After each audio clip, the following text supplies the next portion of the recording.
Hi, this is Tom from Dumpling, and I'd like to give you a walkthrough of the latest release of the Dumpling app. So here we have the main page with the shopper information on top, and down below the configured services. Let's click on Trader Joe's and make a Trader Joe's shopping list. Initially the list is empty, so we click on the magnifier in the upper right to access search. As you type into the search box, possible searches will be suggested to you. So if I type in B-R-E-A-K, I get breakfast bars, breakfast bowls. Let's click on breakfast bars. The first thing to note about the search results is that the very first item in the list will always be exactly what you typed. That way, even if there aren't any other search results, you can always add exactly what you typed to your list. This allows people to add literally anything to their list. Down below that first item, we have the natural search results, which in this case consist of pumpkin bars, cinnamon cereal, etc. Let's add these strawberry bars to my list, because I really like these. Something that's not apparent is now that I've added these strawberry cereal bars to my list, the Dumpling app has learned that I really like them. So in the future, if I were to ever make the same search, those strawberry bars are at the top of the search results. That way your favorite products are always on top.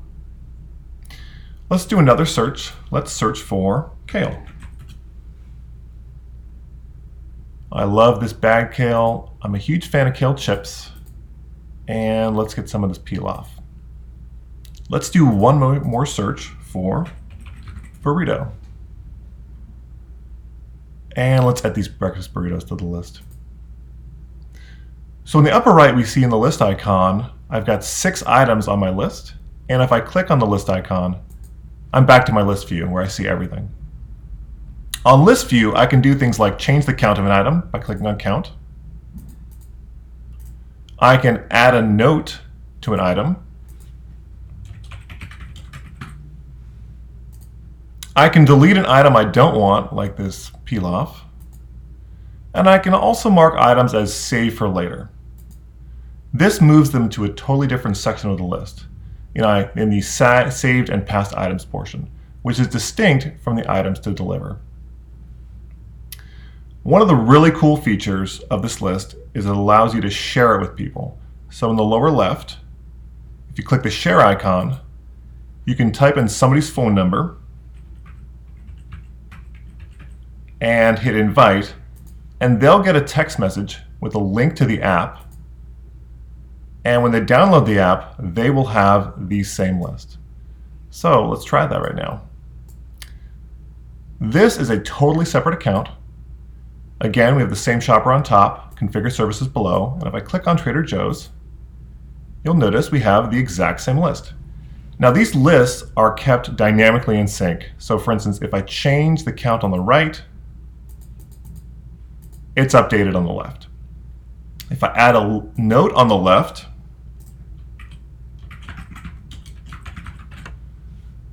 it's seen on the right. If I delete an item on the right, it gets deleted on the left. And if I mark something as saved for later, it gets marked on the left as saved for later. You can share a list with as many people as you like, and they will all stay dynamically in sync.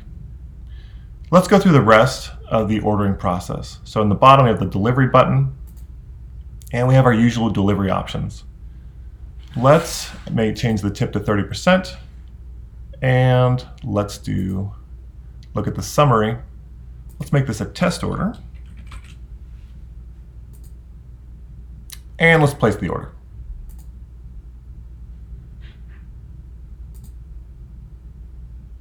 Here I see my in-progress orders and those completed. And if I click the X, I'm back on the main page. Now what's better than the search? Well, it's having all your items already in the same place. So when I click on Trader Joe's, I see the same list I had last time, and I can add and modify things. So in this case, I already have my favorite items on my shopping list, but by using the Save for Later or Add to Delivery button, I can move things around to different sections and configure my next shopping list. This way, all my favorite items in the same list, and I can simply move them easily between my past and saved items, as well as those items to deliver. Only those items in the items to deliver section will be shown to shoppers. All right, well, that's a brief walkthrough. We really hope you like the latest release, and we're looking forward to feedback. Thanks.